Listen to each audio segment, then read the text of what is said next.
असलामुअलैकुम। की हाल चाल है तुहाडा? ठीक ठाक हो तुसी सारे? कैसी तबीयत है तुहाडी सारियां दी? अल्लाह करे तुसी सारे हसते रवो ते वसते रवो। ते कराची के हवाले दे नाल साडी गलबात चल रही है, जो बचपन दी यादां कराची शहर विच गुजारिया जिहड़ा टाइम, ते उस हवाले दे नाल मैं गल कर रही हाँ।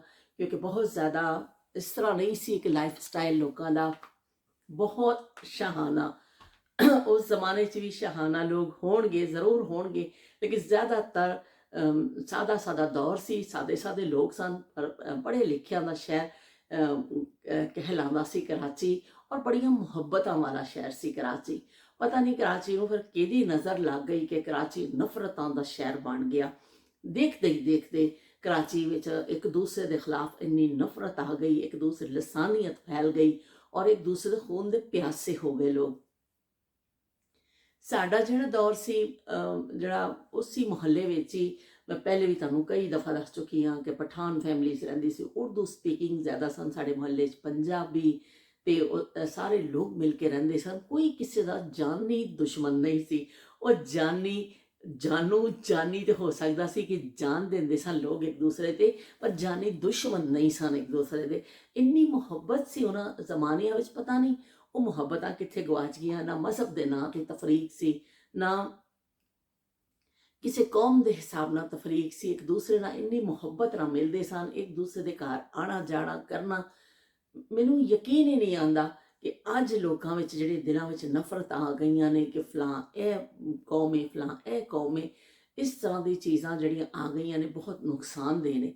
वरना साडा दौर ऐसा अच्छा दौर सी, सुनहरी दौर जिहड़ा असीं गुजारिया कराची विच, जिहड़ा टाइम कि एक दूसरे ते जान देण वाले लोग हुंदे सन, जान लैण वाले नहीं। एक दूसरे की इज्जत करने वाले होंदे सन, एक दूसरे की इज्जत उतारन वाले नहीं। ते मैनूं समझ नहीं आंदा कि वो चीज़ां कित्थे चलियां गईयां ने। बहरहाल जो मेरे ज़हन विच बचपन दी याद है, क्योंकि साढ़े ते इस तरह हुंदा सी कि मुहर्रम भी आंदा सी, ते कदी इस तरह नहीं हुंदा सी कि साढ़े ना माँ बाप ने सानूं सिखाया कि फलां शिया वे, फलां सुन्नी है, ये वे। कदी इस तरह की तफरीक नहीं हुई सी। एक खत्म असीं भी दवाने घरां विच खत्म दवाया जाता सी। दूसरिਆਂ ਦੇ ਘਰਾਂ ਚੋਂ ਵੀ ਖਤਮ ਦੀ ਜਿਹੜੀ ਚੀਜ਼ ਆਉਂਦੀ ਸੀ, ਲੋਕ ਇੱਕ ਦੂਸਰੇ ਦੇ ਘਰ ਭੇਜਦੇ ਸਨ। ਕੋਈ ਸ਼ੀਆ ਸੁन्नी ਦੀ ਤਫਰੀਕ ਨਹੀਂ ਸੀ, ਕੋਈ ਮਹਾਜਰ ਪੰਜਾਬੀ ਦੀ ਤਫਰੀਕ ਨਹੀਂ ਸੀ, ਪੰਜਾਬੀ ਪਠਾਨ ਦੀ ਤਫਰੀਕ ਨਹੀਂ ਸੀ। ਕੋਈ ਐਸੀ ਗੱਲ ਹੀ ਨਹੀਂ ਸੀ। ਮੇਮਨ ਗੁਜਰਾਤੀ ਵੀ ਸਾਡੇ ਮੁਹੱਲੇ 'ਚ ਰਹਿੰਦੇ ਸਨ, ਪਤਾ ਹੀ ਨਹੀਂ ਸੀ ਬਈ ਅੱਜ ਤੱਕ ਉਸ ਮੁਹੱਲੇ 'ਚ ਜਿਹੜੇ ਪੁਰਾਣੇ ਰਹਿਣ ਵਾਲੇ ਉਸੇ ਤਰ੍ਹਾਂ ਹੀ ਰਹਿੰਦੇ ਆ। ਇਹ ਨਫ਼ਰਤਾਂ ਕਿਹਨੇ ਪਾ ਦਿੱਤੀਆਂ ਦਿਲਾਂ ਵਿੱਚ। ਜਦੋਂ ਮੁਹੱਰਮ ਆਂਦਾ ਸੀ ਤੇ ਸਾਡੇ ਅੱਬੂ ਸਾਨੂੰ ਖਾਸ ਤੌਰ ਤੇ ਸਊਦਾਬਾਦ ਤੋਂ ਗੁਜ਼ਰਦਾ ਸੀ ਜਲੂਸ ਮੁਹੱਰਮ ਦਾ, ਕਿ ਉਹ ਤਾਜ਼ੀਏ ਦੇਖਣ ਅਸੀਂ ਜ਼ਰੂਰ ਜਾਂਦੇ ਸਾਂ। ਇੰਨਾ ਸ਼ੌਕ ਹੁੰਦਾ ਸੀ ਸਾਨੂੰ ਤਾਜ਼ੀਏ ਦੇਖਣ ਦਾ ਕਿ ਅੱਬੂ ਨੇ ਕਹਿਣਾ ਕਿ ਹਾਂ ਮੈਂ ਲੈ ਕੇ ਚੱਲਾਂਗਾ ਤੁਹਾਨੂੰ, ਠਹਿਰ ਜਾ ਥੋੜਾ ਜਿਹਾ। ਉਹ ਚੱਲਣ ਤੇ ਦਵੋ ਖਾਸਾ ਲੰਬਾ ਜਲੂਸ ਹੁੰਦਾ ਸੀ ਤਾਜ਼ੀਆਂ ਦਾ। ਤੇ ਫਿਰ ਅੱਬੂ ਨੇ ਸਾਨੂੰ ਲੈ ਕੇ ਜਾਣਾ, ਥੋੜੀ ਜਿਹੀ ਧੁੱਪ ਢਲਣੀ ਨਾ, ਕਿਉਂਕਿ ਰਸ਼ ਕਾਫੀ ਹੁੰਦਾ ਸੀ, ਬਹੁਤ ਲੋਕ ਆਏ ਹੁੰਦੇ ਸਨ ਦੇਖਣ ਵਾਸਤੇ। ਅਸੀਂ ਵੀ ਦੇਖਣ ਵਾਸਤੇ ਜਾਂਦੇ ਸਾਂ ਤਾਜ਼ੀਏ। ਉਹ ਗੁਜ਼ਰ ਰਹੇ ਨੇ ਤਾਜ਼ੀ, ਔਰ ਅਸੀਂ ਦੇਖਣੇ ਹੁੰਦੇ ਸਾਂ। ਔਰ ਦੇਖ ਕੇ ਫਿਰ ਅਸੀਂ ਖੁਸ਼ ਘਰ ਆ ਜਾਣਾ। ਨਾ ਕੋਈ ਨਫ਼ਰਤ ਸੀ ਦਿਲ ਵਿੱਚ, ਨਾ ਕੋਈ ਕੁਛ ਸੀ। ਅੱਜ ਇੱਕ ਦੂਸਰੇ ਦੇ ਨਾਲ ਜਿਹੜਾ ਇਜ਼ਹਾਰ ਕੀਤਾ ਜਾਂਦਾ ਹੈ ਨਾ ਨਫ਼ਰਤ ਦਾ, ਉਹ ਉਸ ਜ਼ਮਾਨਿਆਂ ਵਿੱਚ ਉਹ ਨਫ਼ਰਤ ਨਹੀਂ ਸੀ। ਪਤਾ ਨਹੀਂ ਕਿਉਂ ਮੈਨੂੰ ਬੜਾ ਦੁੱਖ ਹੁੰਦਾ ਵੇ ਕਿ ਇਨਸਾਨ ਹੀ ਇਨਸਾਨ ਦਾ ਦੁਸ਼ਮਣ ਬਣ ਰਿਹਾ। ਕਿਤੇ ਮਜ਼ਹਬ ਦੇ ਨਾਂ 'ਤੇ, ਕਿਸੇ ਜ਼ਾਤ ਬਰਾਦਰੀ ਦੇ ਨਾਂ 'ਤੇ, ਕਿਤੇ ਮੁਹੱਲੇਦਾਰੀ 'ਚ ਰਹਿ ਕੇ ਇਸ ਤਰ੍ਹਾਂ ਦੇ ਲੋਕ ਇਸ ਤਰ੍ਹਾਂ ਕਰ ਰਹੇ ਨੇ। ਸਮਝ ਨਹੀਂ ਆਉਂਦਾ। ਕਿਤੇ ਮੁਲਕਾਂ ਦੀ ਸਤਹ 'ਤੇ ਲੋਕ ਇੱਕ ਦੂਸਰੇ ਨਾਲ ਲੜੀ ਜਾ ਰਹੇ ਨੇ। ਕਿਉਂ ਲੜਦੇ ਪਏ ਨੇ, ਇਹ ਵਜ੍ਹਾ ਸਮਝ ਨਹੀਂ ਆਉਂਦੀ। ਬਹਰਹਾਲ ਮੈਂ ਜਿਹੜਾ ਅਸੀਂ ਤਾਜ਼ੀਏ ਦੇਖ ਕੇ ਆਣੇ ਤੇ ਫਿਰ ਅਸੀਂ ਬੜਾ ਖੁਸ਼ ਹੋਣਾ ਮੁਹੱਰਮ 'ਤੇ। ਕੋਈ ਸਾਡੇ ਮੁਹੱਲੇ ਵਿੱਚ ਸ਼ੀਆ ਫੈਮਲੀਆਂ ਵੀ ਰਹਿੰਦੀਆਂ ਸਨ। ਕਦੀ ਸਾਡੇ ਮਾਂ ਬਾਪ ਨੇ ਨਾ ਸਾਨੂੰ ਉੱਥੇ ਜਾਣ ਤੋਂ ਰੋਕਿਆ ਸੀ, ਨਾ ਕਦੀ ਉਹਨਾਂ ਦੇ ਬੱਚਿਆਂ ਨੂੰ ਆਪਣੇ ਘਰ ਆਉਣ ਤੋਂ ਰੋਕਿਆ ਸੀ। ਹਰ ਇੱਕ ਵਾਸਤੇ ਦਿਲ ਦੇ ਦਰਵਾਜ਼ੇ ਖੁੱਲੇ ਹੁੰਦੇ ਸਨ और लोग एक दूसरे ਨਾਲ ਮਿਲਦੇ ਸਨ। ਕੋਈ ਜ਼ੁਬਾਨ ਔਰ ਮਜ਼ਹਬ ਇਹ ਤਫਰੀਕ ਨਹੀਂ ਸੀ। ਸਾਦੇ ਲੋਕ ਸਨ, ਪਰ ਜਿਹੜੇ ਨਾ ਉਹਨਾਂ ਦੇ ਦਿਲ ਬੜੇ ਸੱਚੇ ਸਨ। ਤੇ ਇੱਕ ਇਸ ਤਰ੍ਹਾਂ ਹੁੰਦਾ ਸੀ ਕਿ ਸ਼ੋਬਾਜ਼ੀ ਨਹੀਂ ਸੀ, ਸਾਦਗੀ 'ਚ ਲੋਕ ਖੁਸ਼ ਰਹਿੰਦੇ ਸਨ। ਤੇ ਸਭ ਤੋਂ ਵੱਡੀ ਗੱਲ ਹੈ ਕਿ ਉੱਪਰ ਦਾ ਪੈਸਾ ਕਮਾਉਣ ਦੀ ਨਾ ਉਸ ਵੇਲੇ ਲਾਲਚ ਨਹੀਂ ਹੁੰਦੀ ਸੀ ਲੋਕਾਂ ਨੂੰ ਕਿ ਬਈ ਚਾਰ ਪੈਸੇ ਉੱਪਰੋਂ ਆ ਜਾਣ। ਹਾਜ਼ਾ ਮਿਨ ਫਜ਼ਲ ਰੱਬੀ ਦਾ ਜਿਹੜਾ ਨਾ ਉਹ ਚੱਕਰ ਨਹੀਂ ਸੀ ਕਿ ਲੋਕ ਇਸ ਤਰ੍ਹਾਂ ਨਹੀਂ ਸੀ। ਆਪਣੀ ਜਿਹੜੀ ਆਮਦਨੀ ਸੀ ਉਹਦੇ 'ਚ ਗੁਜ਼ਾਰਾ ਹਰ ਬੰਦੇ ਨੇ ਕਰਨਾ ਹੁੰਦਾ ਸੀ।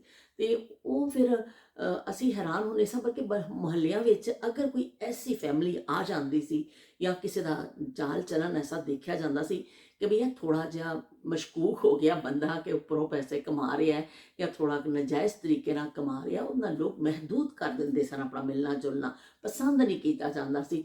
ਉਹ ਫਿਰ ਲੋਕਾਂ ਨੇ ਕਹਿਣਾ ਕਿ ਬਈ ਜ਼ਰਾ ਕਿ ਬਈ ਇਹਦਾ ਚਾਲ ਚਲਨ ਕੁਛ ਸਹੀ ਨਹੀਂ ਲੱਗ ਰਿਹਾ, ਕਤਾ ਤਾਲੁਕ ਨਹੀਂ ਲੋਕ ਕਰਦੇ ਸਨ, ਲੇਕਿਨ ਮਿਲਣਾ ਜੁਲਣਾ ਮਹਿਦੂਦ ਹੋ ਜਾਂਦਾ ਸੀ ਉਹਦੇ ਨਾਲ, ਕਿ ਲੋਕ ਪਸੰਦ ਨਹੀਂ ਕਰਦੇ ਸਨ ਕਿ ਉੱਪਰੋਂ ਪੈਸਾ ਪਿਆ ਕਮਾਉਂਦਾ ਹੋਵੇ, ਇਹ ਗਲਤ ਤਰੀਕਾ ਵੇ। ਉਦੋਂ ਜ਼ਮਾਨਾ ਇਹ ਸੀ। ਅੱਜ ਜ਼ਮਾਨਾ ਦੇਖੋ ਕਿੰਨਾ ਉਲਟ ਜ਼ਮਾਨਾ ਆ ਗਿਆ ਵੇ ਕਿ ਜਿਹੜਾ ਉੱਪਰੋਂ ਪੈਸਾ ਕਮਾ ਰਿਹਾ ਹੈ, ਜਿਹੜਾ ਰਿਸ਼ਵਤ ਲੈ ਰਿਹਾ, ਜਿਹੜਾ ਗਲਤ ਕੰਮ ਕਰ ਰਿਹਾ, ਉਹਨੂੰ ਸਲਾਮ ਨੇ, ਉਹਨੂੰ ਸੱਤ ਸੱਤ ਸਲਾਮ ਨੇ, ਇੱਧਰੋਂ ਵੀ ਸਲਾਮ ਹੈ ਤੇ ਇੱਧਰੋਂ ਵੀ ਸਲਾਮ ਪੇ ਪੈਂਦੇ ਨੇ। ਉਹਦੀ ਬੜੀ ਇੱਜ਼ਤ ਹੈ। ਉਹ ਚਾਹੇ ਮੁਲਕ ਨੂੰ ਲੁੱਟ ਕੇ ਖਾ ਜਾਏ, ਚਾਹੇ ਉਹ ਆਪਣੇ ਇਦਾਰੇ ਨੂੰ ਤਬਾਹ ਕਰ ਦੇਵੇ, ਕੁਝ ਕਰ ਦੇਵੇ, ਪਰ ਉਹਦੇ ਕੋਲ ਪੈਸਾ ਵੇ, ਉਹਦੇ ਕੋਲ ਗਾੜੀਆਂ ਨੇ, ਉਹਦੇ ਕੋਲ ਅਮਾਰਤ ਹੈ। ਹਰ ਬੰਦਾ ਉਹਦੇ ਦਰ 'ਤੇ ਝੁਕੇਗਾ, ਉਹਨੂੰ ਸਲਾਮ ਕਰੇਗਾ, ਉਹ ਉਹਦੇ ਤੋਂ ਮਰੂਬ ਹੋਏਗਾ।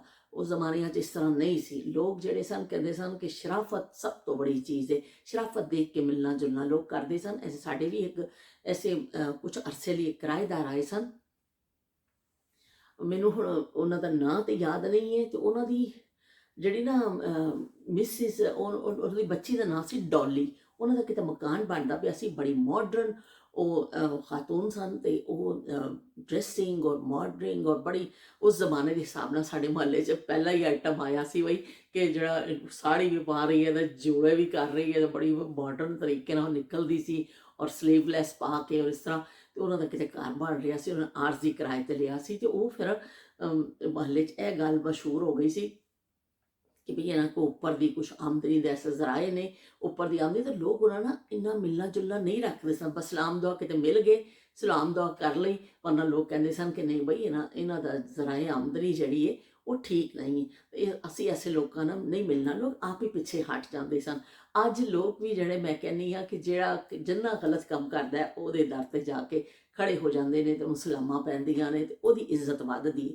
ਤੇ ਇਸੇ ਤਰ੍ਹਾਂ ਹੀ ਫਿਰ ਮਾਸ਼ਰੇ ਜਿਹੜੇ ਨੇ ਖਰਾਬ ਹੁੰਦੇ ਨੇ ਕਿ ਗਲਤ ਕੰਮ ਨੂੰ ਗਲਤ ਸਮਝਿਆ ਹੀ ਨਹੀਂ ਜਾਂਦਾ, ਉਹਨੂੰ ਬਸ ਇਮਾਰਤ ਤੋਂ ਮੁਤਾਸਰ ਹੋ ਜਾਂਦੇ ਨੇ, ਤੇ ਉਹ ਫਿਰ ਇਸ ਤਰ੍ਹਾਂ ਫਿਰ ਖਰਾਬੀ ਪੈਦਾ ਹੁੰਦੀ ਜਾ ਰਹੀ। ਉਸ ਜ਼ਮਾਨੇ ਨਾਯਾਬ ਜ਼ਮਾਨੇ ਸਨ ਕਿ ਜਦੋਂ ਲੋਕ ਸਾਦੇ ਸੂਦੇ ਇੱਕ ਤਨਖਾਹ ਵਾਲੇ ਲੋਕ, ਜਿਹਨਾਂ ਕੋਲ ਉੱਪਰ ਦੀ ਇੱਕ ਟਕਾ ਆਮਦਨੀ ਨਹੀਂ ਹੁੰਦੀ ਸੀ, ਆਸੂਦਾ ਵੀ ਸਨ, ਖੁਸ਼ਹਾਲ ਵੀ ਸਨ, ਉਹਨਾਂ ਦੇ ਦਿਲ ਵੀ ਵਸੀ ਸਨ, ਉਹਨਾਂ ਦੇ ਜ਼ਹਿਨ ਵਿੱਚ ਲਸਾਨੀਅਤ ਵੀ ਨਹੀਂ ਭਰੀ ਸੀ, ਉਹਨਾਂ ਦੇ ਜ਼ਹਿਨ ਵਿੱਚ ਮਜ਼ਹਬ ਵੀ ਇੰਨਾ ਨਹੀਂ ਭਰਿਆ ਹੋਇਆ ਸੀ। ਔਰ ਕਿੰਨਾ ਪਿਆਰਾ ਸਾਡਾ ਮੁਲਕ ਸੀ ਕਰਾਚੀ, ਕਿੰਨਾ ਪਿਆਰਾ ਸ਼ਹਿਰ।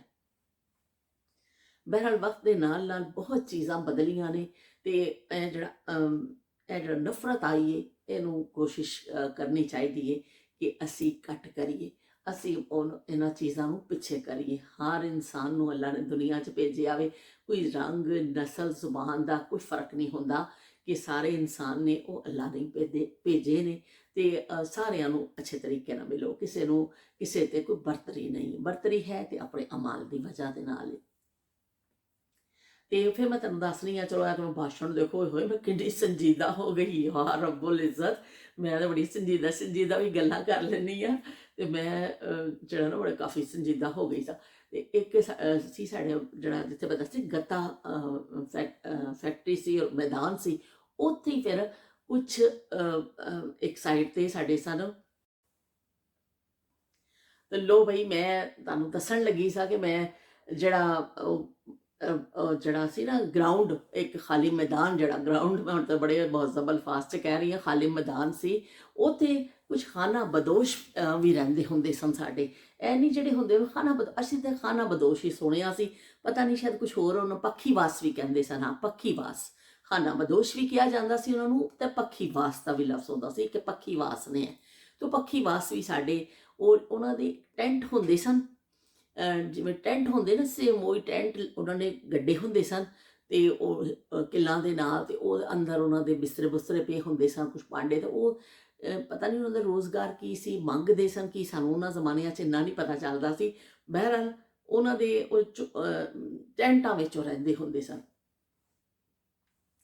ਉੱਥੇ ਫਿਰ ਉਹ ਅਸੀਂ ਜਦੋਂ ਜਾਂਦੇ ਹੁੰਦੇ ਸਾਂ ਨਾ, ਮੈਂ ਤੇ ਮੇਰੀ ਕਜ਼ਨ ਬਾਜ਼ਾਰ ਅਸੀਂ ਸਬਜ਼ੀ ਲੈਣ ਵਾਸਤੇ ਤੇ ਉੱਥੇ ਉਹਨਾਂ ਦੇ ਟੈਂਟ ਨਜ਼ਰ ਆਉਂਦੇ ਸਨ। ਪਰ ਉਹ ਮੈਂ ਦੱਸਣ ਦਾ ਮਕਸਦ ਗੱਲ ਹੈ ਵੀ ਕਿ ਉਹ ਜਿਹੜੇ ਪੱਖੀ ਵਾਸ ਜਿਹਨਾਂ ਨੂੰ ਅਸੀਂ ਕਹਿੰਦੇ ਸਾਂ, ਜਿਹੜੇ ਉਹ ਬੈਠੇ ਹੁੰਦੇ ਸਨ ਖਾਨਾ ਬਦੋਸ਼, ਕਿ ਉਹ ਸਾਰੇ ਉਹਨਾਂ ਕੋਲ ਕੋਈ ਜਗ੍ਹਾ ਨਹੀਂ ਹੁੰਦੀ ਤੇ ਨਗਰ ਨਗਰ ਕਹਿੰਦੇ ਨੇ ਫਿਰਦੇ ਨੇ, ਜਿੱਥੇ ਜਗ੍ਹਾ ਦੇਖੀ ਉੱਥੇ ਲਾ ਲਿਆ ਆਪਣਾ ਆਪਣਾ ਕਰ ਲਿਆ। ਉਹ ਜਿਹੜੇ ਰਹਿੰਦੇ ਸਨ ਉਹਨਾਂ ਨੇ ਵੀ ਯਕੀਨ ਮੰਨੋ ਕਿ ਸਾਫ਼ ਹੁੰਦੇ ਸਨ ਉਹਦੇ ਘਰ ਵੀ। ਅਸੀਂ ਲੰਘ ਨਹੀਂ ਹੁੰਦੇ ਸਨ ਤੇ ਉਹਨਾਂ ਦੀ ਜਿਹੜੇ ਟੈਂਟ ਸਾਫ਼, ਬਾਹਰੋਂ ਵੀ ਉਹਨਾਂ ਨੇ ਸਾਫ਼ ਕਰਕੇ ਰੱਖਿਆ ਹੁੰਦਾ ਸੀ, ਉਹ ਪੂਰਾ ਸਾਫ਼ ਹੁੰਦਾ ਸੀ ਮੈਦਾਨ, ਕਿਤੇ ਗੰਦਗੀ ਨਾ ਨੂੰ ਨਹੀਂ ਹੁੰਦੀ ਸੀ। ਤੇ ਅਸੀਂ ਫਿਰ ਜਾਣਾ ਤੇ ਉਹਨਾਂ ਨੇ ਅਕਸਰ ਗੋਸ਼ਤ ਐਸਾ ਕਰਕੇ ਨਾ, ਤੇ ਗੋਸ਼ਤ ਸੁੱਕਣੇ ਪਾਇਆ ਹੁੰਦਾ ਸੀ, ਉਹ ਗੋਸ਼ਤ ਸੁਕਾ ਕੇ ਰੱਖਦੇ ਸਨ, ਪਤਾ ਨਹੀਂ ਕਿਤੋਂ ਮੰਗ ਕੇ ਲਿਆਂਦੇ ਸਨ, ਮੈਨੂੰ ਨਹੀਂ ਪਤਾ, ਜਾਂ ਖਰੀਦਦੇ ਸਨ, ਸੁਕਾਉਂਦੇ ਸਨ। ਹੁਣ ਅਸੀਂ ਇੰਨਾ ਹੈਰਾਨ ਹੁੰਦੇ ਸਨ ਉਹ ਕਿ ਇਹ ਗੋਸ਼ਤ ਟੰਗਿਆ ਹੋਇਆ ਵੇ, ਇਹ ਕੀ ਚੱਕਰ ਹੈ, ਉਹ ਸਾਨੂੰ ਸਮਝ ਨਹੀਂ ਆਉਂਦੀ ਸੀ ਗੱਲ।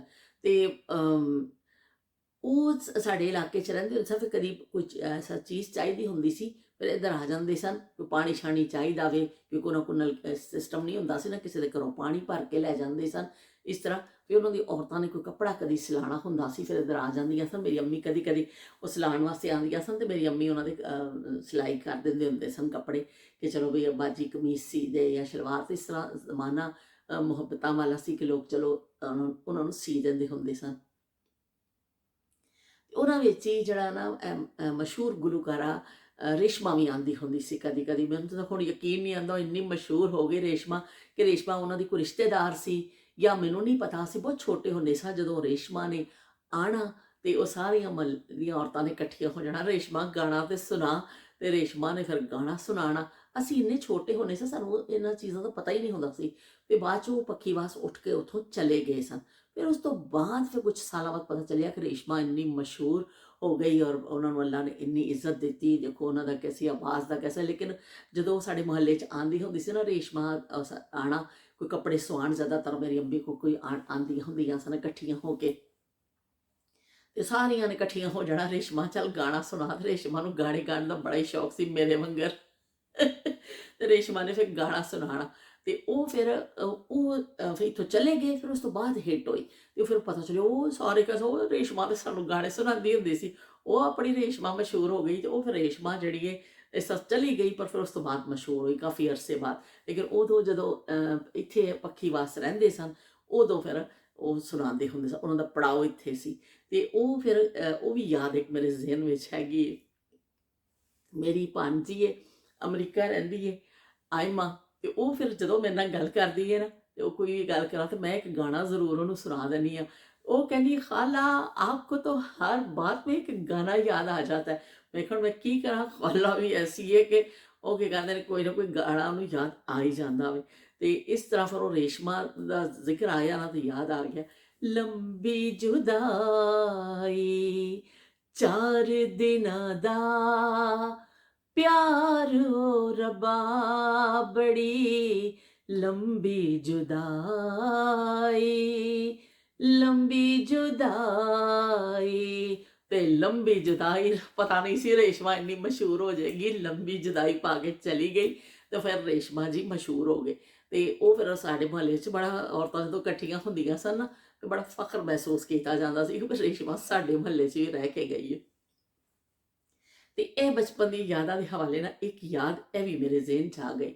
ਤੇ ਕਰਾਚੀ ਉਹ ਮੈਂ ਤੁਹਾਨੂੰ ਦੱਸਿਆ ਕਿ ਅਸੀਂ ਸਾਡਾ ਲਾਈਫ ਸਟਾਈਲ ਕੋਈ ਐਸਾ ਨਹੀਂ ਸੀ, ਅਸੀਂ ਬਹੁਤ ਜ਼ਿਆਦਾ ਘੁੰਮਣੇ ਫਿਰਨੇ ਨਹੀਂ ਸਾਂ, ਐਸਾ ਨਹੀਂ ਸੀ। ਲੇਕਿਨ ਜਿੰਨਾ ਵੀ ਸੀ ਨਾ ਉਹ ਸੱਚਾ ਦੌਰ ਸੀ ਤੇ ਮੈਨੂੰ ਤੇ ਇਸੀ ਤੋਂ ਉਹ ਭੁੱਲਦਾ ਨਹੀਂ ਹੈ ਕਿ ਉਹ ਸੱਚਾ ਦੌਰ ਜਿਹੜਾ ਵੇ। ਕਿਉਂਕਿ ਲੋਕ ਪਸੀਨਾ ਪਤਾ ਨਹੀਂ ਮੈਨੂੰ ਕਿਉਂ ਆਉਂਦਾ, ਇਹ ਵਿੱਚ ਸਾਇੰਸ ਦੀ ਕੋਈ ਗੱਲ ਮੈਨੂੰ ਸਮਝ ਨਹੀਂ ਆਉਂਦੀ ਕਿ ਬਾਹਰ ਇੰਨੀ ਸਰਦੀ ਪੈਂਦੀ ਹੈ ਤੇ ਮੈਨੂੰ ਪਸੀਨੇ ਬੜੇ ਆ ਜਾਂਦੇ ਨੇ। ਦੇਖੋ ਕਿੰਨਾ ਪਸੀਨਾ ਮੈਂ ਸਾਫ਼ ਕੀਤੀ ਹੈ। ਮੈਂ ਬਸ ਟਿਸ਼ੂ ਲੈ ਕੇ ਬੈਠਣੀ ਹਾਂ ਕਿ ਇਤਫਾਕ ਕੇ ਅੱਜ ਮੈਂ ਬੈਠੀ ਨਹੀਂ ਹਾਂ ਲੈ ਕੇ।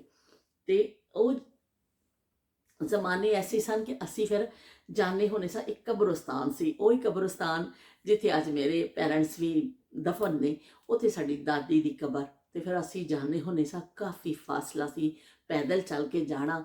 ਤੇ ਫਿਰ ਛੁੱਟੀ ਵਾਲੇ ਦਿਨ ਅੱਬੂ ਨੇ ਕਹਿਣਾ ਕਿ ਚਲੋ, ਅੱਬੂ ਨੇ ਇੱਕ ਡਾਲਡਾ ਦਾ ਡੱਬਾ ਸੀ, ਉਹਨੂੰ ਐਸਾ ਤਾਰ ਜੀ ਲਾ ਕੇ ਨਾ ਉਹ ਇੱਕ ਇੱਕ ਬਣਾਈ ਸੀ, ਛੋਟੀ ਜਿਹੀ ਬਾਲਟੀ ਕਹਿ ਲਓ ਜਾਂ ਕੁਛ ਨਾ, ਉਹ ਬਣਾਇਆ ਹੁੰਦਾ ਸੀ। ਅਸੀਂ ਫਿਰ ਉਹ 2 ਡਾਲਡਾ ਦੇ ਡੱਬੇ ਚੁੱਕਣੇ ਤੇ ਨਾਲ ਅੱਬੂ ਨੇ, ਤੇ ਉੱਥੋਂ ਫਿਰ ਅੱਬੂ ਇੱਕ ਦਿਨ ਪਹਿਲੋਂ ਫੁੱਲ ਲੈ ਕੇ ਆਉਂਦੇ ਸਨ ਕਿ ਕਬਰਾਂ ਤੇ ਜਾਣਾ ਹੋਵੇ ਤੇ ਫੁੱਲ ਉੱਥੋਂ ਆਉਂਦੇ ਹੋਏ ਨਾ ਲੈ ਕੇ ਆਉਂਦੇ ਸਨ, ਕਿਉਂਕਿ ਸਾਡੇ ਇਲਾਕੇ 'ਚ ਬਿਲਕੁਲ ਕਰੀਬ ਕੋਈ ਦੁਕਾਨ ਨਹੀਂ ਸੀ, ਸੌਦਾਬਾਦ ਦੁਕਾਨਾਂ ਹੁੰਦੀਆਂ ਸਨ।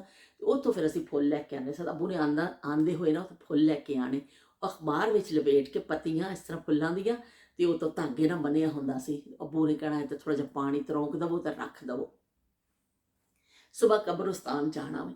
ਫਿਰ ਅਸੀਂ ਇੰਨੇ ਖੁਸ਼ ਹੁੰਦੇ ਸਾਂ ਕਬਰਸਤਾਨ ਵੀ ਜਾਣ ਲੱਗੇ, ਜਿਵੇਂ ਪਤਾ ਨਹੀਂ ਕਿਤੇ ਅਸੀਂ ਵਿਆਹ ਤੇ ਜਾਣਾ ਹੋਵੇ, ਉਸ ਵੇਲੇ ਕਬਰਸਤਾਨ ਜਾਣਾ ਵੀ ਅਸੀਂ ਵੀ ਜਾਣਾ ਨਾਲ। ਤੇ ਉਹ ਫਿਰ ਕਬਰਸਤਾਨ ਫਿਰ ਜਾਣ ਦੀ ਨਾਸ਼ਤਾ ਕਰਕੇ ਸੁਬਹ ਤੜਕੇ ਤੜਕੇ ਅੱਬੂ ਨੂੰ ਕਹਿਣਾ ਜਲਦੀ ਹੋ ਕੇ ਆ ਜਾਈਏ, ਕਿਉਂਕਿ ਧੁੱਪ ਚੜ ਜਾਏਗੀ, ਫਿਰ ਪੈਦਲ ਚੱਲਣਾ ਮੁਸ਼ਕਿਲ ਹੁੰਦਾ। ਫਿਰ ਅਸੀਂ ਉਹ ਡੋਲ ਫੜਨੇ, ਅੱਬੂ ਨੂੰ ਕਹਿਣਾ ਡੋਲ ਫੜ ਲਓ ਬਈ, ਡੋਲ ਫੜਨੇ, ਤੇ ਉਹ ਫੁੱਲਾਂ ਵਾਲਾ ਜਿਹੜਾ ਹੁੰਦਾ ਸੀ, ਅਖਬਾਰ 'ਚ ਲਪੇਟੇ ਹੁੰਦੇ ਸਨ ਫੁੱਲ, ਉਹ ਫੜਨੇ, ਤੇ ਚਲੋ ਬਈ ਸਫ਼ਰ ਸ਼ੁਰੂ ਹੋ ਗਿਆ। ਫਿਰ ਅਸੀਂ ਕਬਰਸਤਾਨ ਜਾਣੇ ਜਾਂ ਘਰੋਂ ਝਾੜੂ ਲੈ ਕੇ ਜਾਣਾ ਇੱਕ ਛੋਟਾ, ਤਾਂ ਅੱਬੂ ਨੇ ਕਹਿਣਾ ਚਲੋ ਸਾਫ਼ ਕਰੋ ਸਾਰਾ। ਅਸੀਂ ਉਹ ਸਾਰੇ ਪੱਤੇ ਛੱਤੇ ਸਾਫ਼ ਕਰਨੇ, ਉਹ ਤੋਂ ਸਾਰਾ ਕਰਨਾ। ਅੱਬੂ ਨੇ ਵੀ ਸਭ ਉਹ ਤੋਂ ਉਤਾਰਨੀਆਂ 3-4 ਕਬਰਾਂ ਜਿਹੜੇ ਸਾਡੀ ਫੈਮਿਲੀ ਦੀਆਂ ਸਨ, ਉਹ ਫਿਰ ਸਾਰੀਆਂ ਸਾਫ਼ ਸੂਫ ਕਰਕੇ ਜਦੋਂ ਸਾਰੇ ਸਾਫ਼ ਹੋ ਜਾਣੇ, ਪੱਤੇ ਇੱਕ ਪਾਸੇ ਕਰ ਦੇਣੇ, ਮਿੱਟੀ ਸ਼ਿੱਟੀ ਸਾਫ਼ ਕਰਦੇ। ਫਿਰ ਅੱਬੂ ਨੇ ਕਹਿਣਾ ਉੱਥੇ ਇੱਕ ਨਲਕਾ ਲੱਗਿਆ ਹੁੰਦਾ ਸੀ, ਉਥੋਂ ਨਲਕੇ ਤੋਂ ਗੇੜ ਕੇ ਪਾਣੀ ਲੈ ਕੇ ਆਉਣਾ, ਉਹ ਪਾਣੀ ਗੇੜਨਾ ਜਾ ਕੇ ਫਿਰ ਨਲਕਾ ਭਰ ਕੇ ਲੈ ਕੇ ਆਉਣਾ। ਫਿਰ ਅਸੀਂ ਉਹ ਕਬਰਾਂ ਦੇ ਉੱਪਰ ਤਰੋਕਣਾ ਪਾਣੀ, ਫਿਰ ਸਾਰਾ ਪਾਣੀ ਤਰੋਕ ਦੇਣਾ ਕਬਰਾਂ ਦੇ ਉੱਤੇ, ਸਾਰਾ ਸਾਫ਼ ਸੁਥਰਾ ਕਰਕੇ। ਉਸ ਤੋਂ ਬਾਅਦ ਫਿਰ ਅੱਬੂ ਨੇ ਕਹਿਣਾ ਲਾਓ ਵੀ ਫੁੱਲ, ਉਹ ਵੀ ਫੁੱਲ ਖੋਲਣੇ। ਫਿਰ ਅੱਬੂ ਨੇ ਆਪ ਹੀ ਪਾਣੇ ਸਾਰੀਆਂ ਕਬਰਾਂ 'ਤੇ, ਤੇ ਅੱਬੂ ਨੇ ਸਾਨੂੰ ਵੀ ਕਹਿਣਾ ਪਾਓ, ਦਾਦੀ ਦੀ ਕਬਰ 'ਤੇ ਪਾਓ। ਉਹਨਾਂ ਸਾਡੀ ਇੱਕ ਹੋਰ ਅਜ਼ੀਜ਼ ਸਨ, ਉਹਨਾਂ ਦੀ ਕਬਰ ਸੀ, ਉਹ ਸਾਰੀਆਂ ਦੀ ਕਬਰਾਂ ਸਨ। ਫਿਰ ਅੱਬੂ ਨੇ ਕਹਿਣਾ ਕਿ ਤੁਸੀਂ ਇਹਨਾਂ ਕਬਰਾਂ ਦੇ ਉੱਪਰ ਫੁੱਲ ਪਾਓ, ਸਾਡੇ ਕੋਲੋਂ ਵੀ ਪਵਾਉਣੇ ਅੱਬੂ ਨੇ, ਕਿਉਂਕਿ ਇਸ ਤਰ੍ਹਾਂ ਫਿਰ ਮਾਂ ਬਾਪ ਤੁਹਾਨੂੰ ਸਿਖਾ ਰਹੇ ਹੁੰਦੇ ਨੇ। ਤੇ ਉਹ ਫਿਰ ਅਸੀਂ ਉਸ ਵੇਲੇ ਅਸੀਂ ਵੀ ਪਾਣੇ, ਇੰਨਾ ਸ਼ੌਕ ਹੁੰਦਾ ਸੀ ਅਸੀਂ ਕਬਰਾਂ ਦੇ ਉੱਤੇ ਫੁੱਲ ਪਾਣੇ ਨੇ। ਉਹ ਸਾਫ਼ ਸੁਥਰਾ ਕਰਕੇ ਤੇ ਫਿਰ ਅਸੀਂ ਆ ਜਾਣਾ। ਤੇ ਉਹ ਫਿਰ ਤਕਰੀਬਨ ਹਰ ਹਫ਼ਤੇ ਬਹੁਤ ਜ਼ਿਆਦਾ 10 ਦਿਨ ਗੁਜ਼ਰਦੇ ਸਨ, ਸਾਡੇ ਅੱਬੂ ਬਹੁਤ ਜ਼ਿਆਦਾ ਕਬਰਸਤਾਨ ਜਾਂਦੇ ਸਨ। ਤੇ ਉਹ ਫਿਰ ਸਾਨੂੰ ਵੀ ਇਸ ਤਰ੍ਹਾਂ ਹੀ ਆਦਤ ਸੀ ਕਿ ਅਸੀਂ ਅੱਬੂ ਦੇ ਨਾਲ ਜਾਣਾ ਤੇ ਕਬਰਾਂ ਨੂੰ ਸਾਫ਼ ਕਰਨਾ। ਜਿੰਨਾ ਚਿਰ ਮੇਰੇ ਅੱਬੂ ਜ਼ਿੰਦਾ ਰਹੇ ਬੜੀ ਬਾਕਾਇਦਗੀ ਦੇ ਨਾਲ ਜਾਂਦੇ ਰਹੇ। ਉਹਨਾਂ ਦੀ ਵਾਲਦਾ ਦੀ ਕਬਰ ਸੀ ਤੇ ਉਹ ਜਾਂਦੇ ਸਨ। ਤੇ ਅੱਜ ਉਹ ਖੁਦ ਉੱਥੇ ਦਫਨ ਨੇ, ਮੇਰੀ ਵਾਲਦਾ ਵੀ ਉੱਥੇ ਦਫਨ ਨੇ, ਹੋਰ ਵੀ ਸਾਡੇ ਮੇਰੇ ਕਜ਼ਨਸ ਨੇ, ਮੇਰੇ ਫੁੱਫੋ ਨੇ, ਸਾਡੇ ਕਾਫੀ ਉੱਥੇ ਕਬਰਾਂ ਨੇ। ਤੇ ਮੇਰਾ ਭਾਈ ਜਾਂਦਾ ਵੀ, ਫਿਰ ਉਹ ਜਾ ਕੇ ਸਾਫ਼ ਕਰਕੇ ਆਉਂਦਾ ਵੀ। ਉਹੀ ਹੁੰਦਾ ਕਿ ਬਚਪਨ ਦੀ ਜਿਹੜੀ ਟ੍ਰੇਨਿੰਗ ਹੁੰਦੀ ਹੈ, ਜਿਹੜੀ ਤੁਸੀਂ ਆਪਣੇ ਬੱਚਿਆਂ ਨੂੰ ਸਿਖਾ ਰਹੇ ਹੁੰਦੇ ਹੋ ਜਿਹੜੀਆਂ ਚੀਜ਼ਾਂ, ਉਹ ਵੀ ਜ਼ਰੂਰ ਕਿਤੇ ਨਾ ਕਿਤੇ ਕੰਮ ਆਉਂਦੀਆਂ ਨੇ। ਤੇ ਚਲੋ ਅੱਜ ਉਹ ਮੇਰੇ ਵਾਲਿਦ ਜਾਂਦੇ ਸਨ ਲੈ ਕੇ, ਤੇ ਉਹ ਕਬਰਸਤਾਨ ਤੇ ਆਪਣੀ ਵਾਲਦਾ ਦੀ ਕਬਰ ਤੇ ਕਰਦੇ ਸਨ, ਆਪਣੇ ਬੇਟੇ ਨੂੰ ਆਪਣੀ ਬੇਟੀਆਂ ਨੂੰ ਲੈ ਕੇ ਜਾਂਦੇ ਸਨ। ਤੇ ਅੱਜ ਉਹਨਾਂ ਦਾ ਬੇਟਾ ਉਹਨਾਂ ਦੀ ਕਬਰ ਤੇ ਜਾਂਦਾ ਹੈ, ਫਾਤਿਹਾ ਪੜ੍ਹਦਾ ਹੈ, ਸਾਫ਼ ਕਰਦਾ ਹੈ।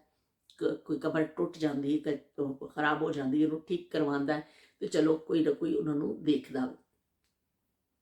ਉਸ ਹਵਾਲੇ ਦੇ ਨਾਲ ਫਿਰ ਹੋ ਗਿਆ ਕਿ ਮੇਰੀ ਵਾਲਦਾ ਦੀ ਕਬਰ ਬਿਲਕੁਲ ਮੇਰੇ ਅੱਬੂ ਦੇ ਪੈਰਾਂ ਵਿੱਚ ਬਣੀ ਹੈ, ਕਿ ਉਹਨਾਂ ਨੂੰ ਜਗ੍ਹਾ ਜਿਹੜੀ ਮਿਲੀ ਕਿ ਮੇਰੇ ਵਾਲਿਦ ਸਾਹਿਬ ਦੀ ਕਬਰ ਹੈ, ਔਰ ਉਹਨਾਂ ਦੇ ਪੈਰਾਂ ਵਿੱਚ ਅੱਗੇ ਅਗਲੀ ਕਬਰ ਜਿਹੜੀ ਨਾ ਉਹ ਮੇਰੀ ਵਾਲਦਾ ਦੀ ਬਣੀ ਹੈ। ਤੇ ਉਹ ਇੰਨਾ ਮੈਂ ਬਾਜ਼ ਦਫਾ ਜਾਣੀ ਹਾਂ ਨਾ, ਜਦੋਂ ਨਾ ਕਬਰਾਂ 'ਤੇ ਮੈਂ ਕਦੀ ਗਈ ਨਾ, ਉਹ ਕਰਾਚੀ ਅਗਰ ਜ਼ਿੰਦਾ ਰਹੀ, ਮੈਂ ਕਦੀ ਗਈ ਤਾਂ ਮੈਂ ਤੁਹਾਨੂੰ ਦਿਖਾਵਾਂਗੀ ਕਿ ਕਿਸ ਤਰ੍ਹਾਂ ਕਿ ਪੂਰੀ ਜ਼ਿੰਦਗੀ ਸ਼ੌਹਰ ਦੇ ਅਤਾਤ ਕਰਦੀਆਂ ਸਨ ਔਰਤਾਂ, ਔਰ ਉਹਨਾਂ ਦੇ ਕਹੇ 'ਤੇ ਚੱਲਦੀਆਂ ਸਨ, ਇੱਕ ਬੇਜਾ ਫਰਮਾਇਸ਼ ਨਹੀਂ ਕਰਦੀਆਂ ਸਨ ਔਰਤਾਂ, ਔਰ ਕੋਈ ਸ਼ੌਹਰ ਨੂੰ ਤੰਗ ਨਹੀਂ ਕਰਦੀਆਂ ਸਨ, ਔਰ ਆਖਰ 'ਚ ਸ਼ੌਹਰ ਦੇ ਪੈਰਾਂ ਵਿੱਚ ਹੀ ਜਾ ਕੇ ਅਬਦੀ ਨੀਂਦ ਸੋ ਜਾਂਦੀਆਂ ਸਨ। ਤੇ ਇਹ ਯਾਦਾਂ ਨੇ ਕਬਰਸਤਾਨ ਦੇ ਹਵਾਲੇ ਦੇ ਨਾਲ ਵੀ ਮੇਰੀਆਂ। ਅੱਜ ਵੀ ਉਹ ਮਾਡਲ ਕਲੋਨੀ ਕਬਰਸਤਾਨ ਹੁਣ ਬਹੁਤ ਫੈਲ ਗਿਆ, ਬਹੁਤ ਮਤਲਬ ਸ਼ਦੀਦ ਕਿਸਮ ਦਾ ਕਬਰਾਂ ਹੋ ਗਈਆਂ ਨੇ, ਬਹੁਤ ਸਾਰੇ ਲੋਕ ਜਾਂਦੇ ਜਾ ਰਹੇ ਨੇ ਦੁਨੀਆ ਤੋਂ, ਤੇ ਫਿਰ ਭਰ ਜਾਂਦੀ ਹੈ ਜਗ੍ਹਾ। ਹੁਣ ਇੱਕ ਹੋਰ ਵੀ ਨਾਲ ਬਣ ਗਿਆ ਵੇ। ਤੇ ਸਭ ਤੋਂ ਮਸ਼ਹੂਰ ਚੀਜ਼ ਤਾਂ ਮੈਂ ਤੁਹਾਨੂੰ ਦੱਸਣਾ ਹੀ ਭੁੱਲ ਗਈ ਕਿ ਕਰਾਚੀ ਏਅਰਪੋਰਟ ਮਸ਼ਹੂਰ ਅੱਜ ਦਾ ਨਹੀਂ, ਬਹੁਤ ਉਹ ਸਾਡੇ ਬਚਪਨ ਦੇ ਜ਼ਮਾਨੇ ਦਾ ਸੀ। ਮੈਂ ਪਹਿਲੇ ਵੀ ਤੁਹਾਨੂੰ ਇੱਕ ਦਫਾ ਕਿੱਸਾ ਦੱਸਿਆ ਸੀ ਕਿ Karachi airport, Karachi international city ਹੈ, ਤੇ ਉਹ ਏਅਰਪੋਰਟ ਜਿਹੜਾ ਵੇ ਉਹ ਫਿਰ ਹੁੰਦਾ ਸੀ, ਔਰ ਫਿਰ ਅੱਜ ਵੀ ਹੈਗਾ ਵੇ, ਬੜੀ ਅੱਛੀ ਬਿਲਡਿੰਗ ਬਣ ਗਈ ਹੈ। ਪਰ ਇਹ ਵੀ ਕਿ ਬਿਲਕੁਲ ਸਾਡੇ ਘਰ ਤੋਂ ਨਜ਼ਦੀਕ ਹੀ ਹੈ, ਜ਼ਿਆਦਾ ਦੂਰ ਨਹੀਂ ਫਾਸਲਾ, ਇਸ ਤੋਂ ਅਸੀਂ ਕਦੀ ਟਰੈਵਲ ਕਰਨਾ ਹੁੰਦਾ ਵੇ ਤੇ ਥੋੜ੍ਹੀ ਦੇਰ ਪਹਿਲੇ ਹੀ ਅਸੀਂ ਜਾਂਦੇ ਏਅਰਪੋਰਟ, ਕਿਉਂਕਿ ਜਿਹੜੇ ਸ਼ਹਿਰ ਤੋਂ ਟਰੈਵਲ ਕਰਕੇ ਆਉਂਦੇ ਨੇ ਉਹਨਾਂ ਨੂੰ ਖਾਸਾ ਟਾਈਮ ਲੱਗਦਾ ਵੇ, ਟ੍ਰੈਫਿਕ ਜ਼ਿਆਦਾ ਵੱਧ ਗਈ ਹੈ। ਪਰ ਸਾਡੇ ਏਰੀਆ ਐਸਾ ਵੇ ਕਿ ਹਲੇ ਵੀ ਥੋੜ੍ਹੀ 10 ਮਿੰਟ 'ਚ ਪਹੁੰਚ ਜਾਈਦਾ ਵੇ ਉੱਥੇ ਏਅਰਪੋਰਟ। ਤੇ 에ਅਰਪੋਰਟ ਬਹੁਤ ਹੁਣ ਤੇ ਅੱਛਾ ਬਣ ਗਿਆ ਵੇ। ਉਸ ਜ਼ਮਾਨੇ 'ਚ ਸਾਦੀ ਜਿਹੀ ਬਿਲਡਿੰਗ ਹੁੰਦੀ ਸੀ 에ਅਰਪੋਰਟ ਦੀ। ਔਰ ਮੈਂ ਇੱਕ ਦਿਨ ਪਹਿਲੇ ਵੀ ਦੱਸਿਆ ਸੀ ਕਿ ਤੁਹਾਨੂੰ ਕਿ ਉੱਪਰ ਜਾ ਕੇ ਸੀੜੀਆਂ ਹੁੰਦੀਆਂ ਸਨ, ਸਾਹਮਣੇ ਜਹਾਜ਼ ਨਜ਼ਰ ਆਉਂਦਾ ਸੀ, ਲੈਂਡ ਕਰਦਾ ਸੀ। ਔਰ ਜਹਾਜ਼ ਤੋਂ ਉਤਰਦੇ ਲੋਕ ਵੀ ਤੁਸੀਂ ਦੇਖ ਸਕਦੇ ਸੋ ਕਿ ਬਿਲਕੁਲ ਬਿਲਕੁਲ ਸਾਹਮਣੇ ਨਜ਼ਰ ਆਉਂਦਾ ਸੀ। ਔਰ ਫਿਰ ਉਤਰ ਰਹੇ ਦੇ ਲੋਕ ਹਰ ਕੋਈ ਆਪਣੇ ਆਪਣੇ ਰਿਸ਼ਤੇਦਾਰਾਂ ਨੂੰ ਦੇਖ ਕੇ ਇਸ ਤਰ੍ਹਾਂ ਹੱਥ ਹਿਲਾਉਂਦਾ ਸੀ ਔਰ ਕਰਦਾ ਸੀ। ਉਹ ਸਾਰਾ ਨਜ਼ਰ ਆਉਂਦਾ ਹੁੰਦਾ ਸੀ। ਤੇ ਉਹ ਯਾਦਾਂ ਨੇ ਕਿ ਉਹ ਕਰਾਚੀ ਹੁਣ ਮੈਂ ਜਾਣਦੀ ਹਾਂ, ਮੈਂ ਖੁਦ ਜਦੋਂ ਅਸੀਂ ਟਰੈਵਲ ਕਰਨੇ ਆ ਕਰਾਚੀ ਤੋਂ ਹੀ ਜ਼ਿਆਦਾਤਰ ਅਸੀਂ ਸਫ਼ਰ ਕਰਨੇ ਆ ਉਸ ਏਅਰਪੋਰਟ ਤੋਂ, ਕਦੀ ਮੈਂ ਸੋਚਿਆ ਵੀ ਨਹੀਂ ਸੀ ਜ਼ਿੰਦਗੀ 'ਚ, ਯਕੀਨ ਮੰਨੋ ਕਿ ਇਸ ਏਅਰਪੋਰਟ ਤੇ ਜਿਸ ਤੇ ਮੈਂ ਜਹਾਜ਼ ਹਸਰਤ ਨਾਲ ਦੇਖਦੀ ਹੁੰਦੀ ਸਾਂ ਖੜੀ ਹੋ ਕੇ ਉੱਥੇ ਜੰਗਲੇ ਤੇ। ਔਰ ਮੈਂ ਕਹਿੰਦੀ ਹੁੰਦੀ ਸਾਂ ਕਿ ਜਹਾਜ਼ ਦੇ ਅੰਦਰ ਪਤਾ ਨਹੀਂ ਕੀ ਹੋਏਗਾ, ਇਹ ਕਿਸ ਤਰ੍ਹਾਂ ਸੀਟਾਂ ਹੁੰਦੀਆਂ ਨੇ, ਕਿਸ ਤਰ੍ਹਾਂ ਦਾ ਜਹਾਜ਼ ਹੁੰਦਾ ਵੀ ਅੰਦਰੋਂ ਤੇ ਕਿਸ ਤਰ੍ਹਾਂ ਦੀਆਂ ਸੀਟਾਂ ਨੇ, ਕਿਸ ਤਰ੍ਹਾਂ ਦਾ ਅੰਦਰੋਂ ਜਹਾਜ਼ ਦਾ ਮੰਜ਼ਰ ਹੈ, ਕੀ ਹੈ। ਮੈਂ ਉੱਤੇ ਜੰਗਲੇ ਤੇ ਜਦੋਂ ਮੇਰੇ ਤਾਇਆ ਅੱਬੂ ਆਉਂਦੇ ਸਨ, ਅਸੀਂ ਲੈਣ ਜਾਂਦੇ ਸਨ, ਜੰਗਲੇ ਤੇ ਖੜੀ ਸੋਚ ਰਹੀ ਹੁੰਦੀ ਸਾਂ। ਔਰ ਉਹ ਜਹਾਜ਼ ਇਸ ਤਰ੍ਹਾਂ ਇੱਕ ਪਰਿੰਦੇ ਵਾਂਗਰ ਲੱਗਦਾ ਹੁੰਦਾ ਸੀ ਕਿ ਅੱਲਾ ਇਹਦੇ ਅੰਦਰ ਕੀ ਹੈ। ਇੰਨਾ ਤਜੱਸੁਸ ਹੁੰਦਾ ਸੀ, ਪਰ ਅਸੀਂ ਕਦੀ ਦੇਖਿਆ ਕਿਉਂਕਿ ਉਸ ਮੀਡੀਆ ਦਾ ਦੌਰ ਨਹੀਂ ਸੀ, ਕੋਈ ਤਸਵੀਰ ਵੀ ਨਜ਼ਰ ਨਹੀਂ ਆਉਂਦੀ ਸੀ ਨਾ ਕਿ ਅੰਦਰੋਂ ਕਿਸ ਤਰ੍ਹਾਂ ਹੁੰਦਾ ਹੈ ਨਾ ਕਿਸੇ ਕੋ। ਤੇ ਅਸੀਂ ਇੰਨਾ ਸ਼ੌਕ ਹੁੰਦਾ ਸੀ ਕਿ ਜਹਾਜ਼ ਨੂੰ ਅੰਦਰ ਤੋਂ ਦੇਖੀਏ। ਤੇ ਪਰ ਨਹੀਂ ਕਦੀ ਦੇਖਿਆ ਸੀ, ਬਸ ਬਾਹਰੋਂ ਬਾਹਰ ਜਹਾਜ਼ ਉੱਡਦਾ ਸੀ ਤੇ ਦੇਖਦੇ ਹੁੰਦੇ ਸਾਂ।